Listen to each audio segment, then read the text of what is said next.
Bonjour. 150. Préparons notre cœur. Isaïe reçoit et partage ce que Dieu lui dit. L'Esprit du Seigneur est sur moi, parce que le Seigneur m'a consacré par l'onction.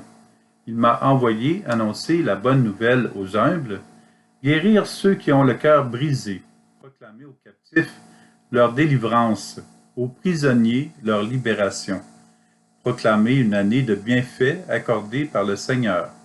Isaïe, chapitre 61, versets 1, 2.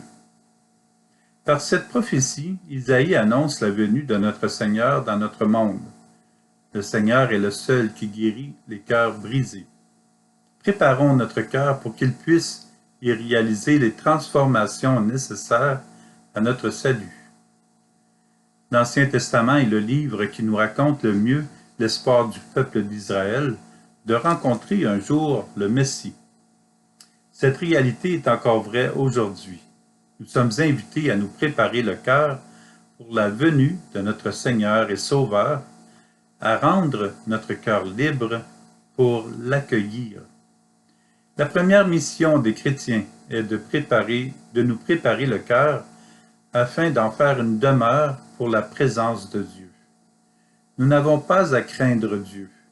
La mission du cœur est d'accueillir l'amour. Puis l'évangélisation qui nous est demandée est de le faire connaître.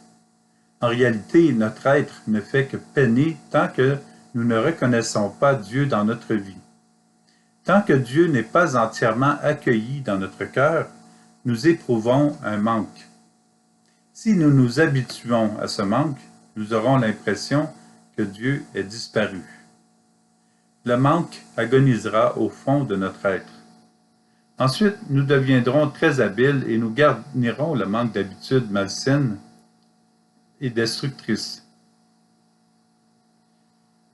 Dieu ne peut pas être seulement un être de passage. Il ne peut pas seulement être un invité qui repart de notre vie. Il ne peut pas être seulement un besoin lorsque cela va mal. Il n'est pas un magasin d'où les gens entrent puis ressortent. Dieu ne peut pas être repoussé jusqu'à se taire, jusqu'à demeurer passif. Et lorsque nous peinons, nous poussons sur le bouton où il est inscrit « Dieu ». Non, il ne se taira pas.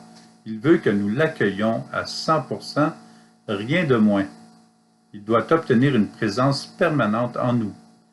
Et notre cœur guérira de l'éloignement, du vide et de la peur. Mais il y va de notre décision. La préparation de notre cœur chaque jour est nécessaire.